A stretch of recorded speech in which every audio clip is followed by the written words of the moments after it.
Hey, what's going on, friends? Harry here. Oh, just making another video here for my future self when as I'm getting older, got CRS worse and worse. I just can't remember stuff, and got a '05 Freightliner Columbia and driver's side door panel. You know, I've never, as of yet, worked on a Freightliner interior part or especially door panel and said, wow, these guys really had it together when they made this. So I guess this one's better than the older ones that are made of cardboard. So it's really not too bad. This one has manual windows here, and what you want to do is pop out the, let's see, here we go. You want to pop out the panel that goes here. It just pops right in. So you get a little trim tool and pop it off. Get the window rolled down so you can take off the nuts here that hold the window to the regulator, the glass to the regulator.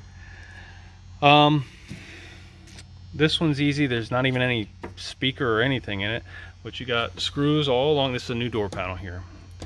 You got screws that'll go all along here, all along the bottom.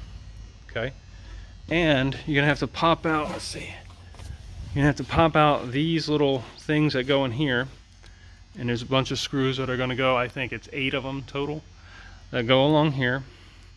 You're gonna have to take this mirror cover off and take loose that bolt. Just take it loose, because on the inside there is it comes all the way through right here, so you're gonna have to get that off.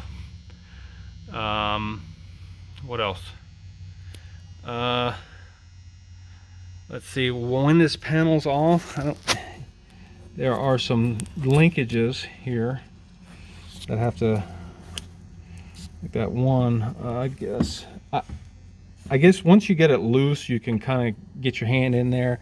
They're real easy. There's this one here that works the, opens it up. And then there's another one that I haven't put in yet that goes down in this hole here for the, to lock it. And that'll just slip right down, and they're easy. They're easy to get off there. I don't have a really good light where I can do it with 2 hands, but that rod is just going to go in that hole, and then that thing's going to go right over the rod, and then it'll be locked in. And I think that's it. Yep. Screws along the side, and then this weather stripping there, it was just going to go in that groove on the bottom, and then along the side there, a little bit different, but anyway, that's it. So that's helpful, I think, to know that. Little tricks to save your sanity. Okay, all right. Grace and peace to you, friends. Thanks for watching. Hope it helps you. It'll help me next year when I do one and I forget how. I'll check this video. All right.